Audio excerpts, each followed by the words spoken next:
People call him an apostle of nonviolence. World leaders visit the spot where he was cremated. His Hollywood story has won Academy Awards. We see his statues all over the world. Now, an American Congresswoman even wants to give him a Congressional Gold Medal. But who was Gandhi? He told us, "My life is my message." Has his life been told correctly? He warned us that his life was a story of experiments with truth. Do we know the result of these experiments? Do we know the truth?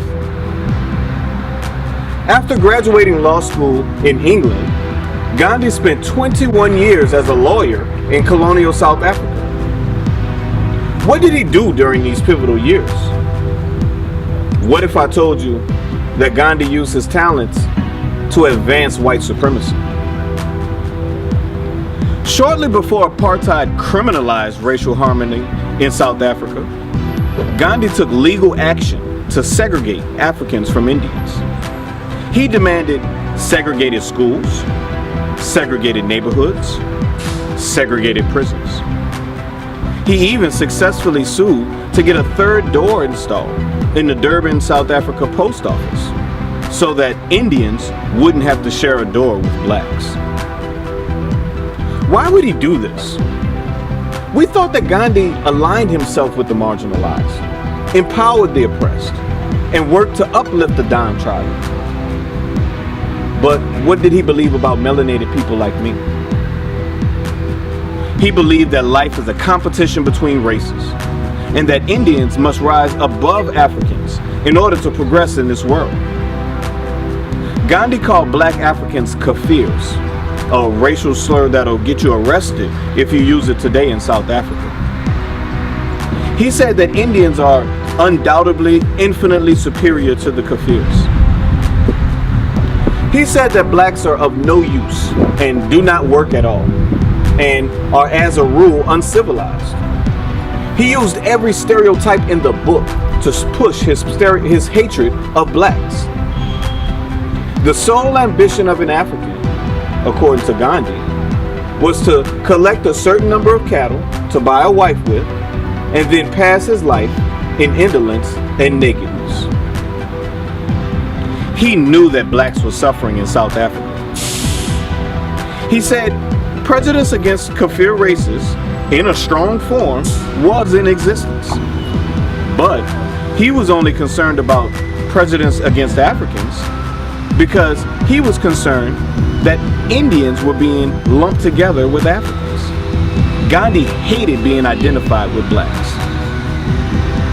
He said that being classed with the natives of South Africa, the Kafir race, was a gross injustice and insulted the Indians. He was scared of being dragged down with the Kafir.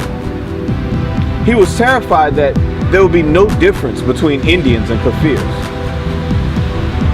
He wanted to convince whites that both the races, the Indian and the European, sprung from the same Aryan stock.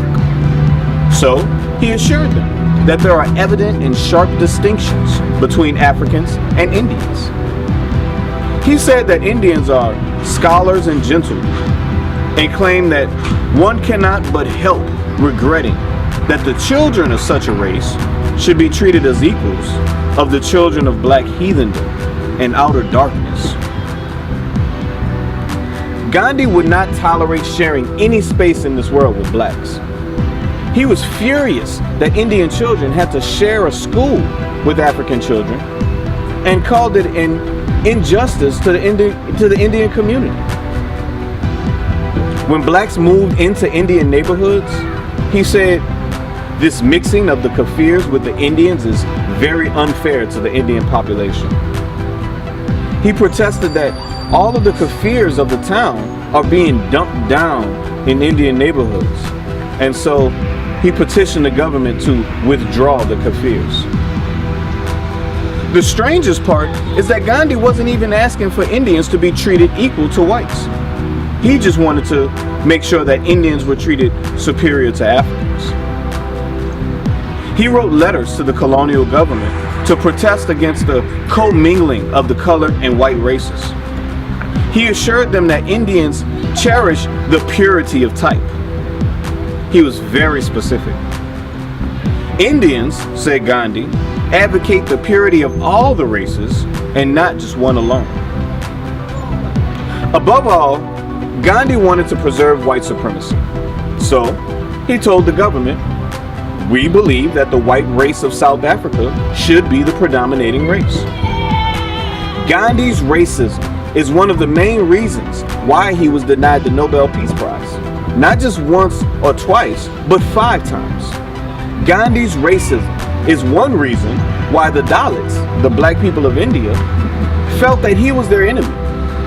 It's why the Dalit intellectual Dr. Ambedkar said, "I met Mr. Gandhi in the capacity of an opponent and warned he opened his real fangs to me." Was Gandhi really a champion of civil rights? Why is the only statue at the Dr. Martin Luther King Jr. Center in Atlanta a statue of Gandhi? We're told that Dr. King was inspired by Gandhi, but the reality is that Dr. King only praised Gandhi in passing and in ignorance. What if King had known the real face of Gandhi? Maybe he would have reacted the same way as the professors at the University of Ghana, who successfully demanded a removal of a Gandhi statue from their campus. What if the truth is that we've been double victimized? First, the living Gandhi pushed a racist agenda to oppress us. Second, the dead Gandhi was passed off as a hero for the African people. That's like rubbing salt in our wounds. Wounds which have not yet healed from the pain of centuries of oppression, slavery, apartheid, lynching, and segregation. What if the story we think is really true is really propaganda? What if we've been fed poison passed off as sugar? What if Gandhi was actually a champion of racial inequality?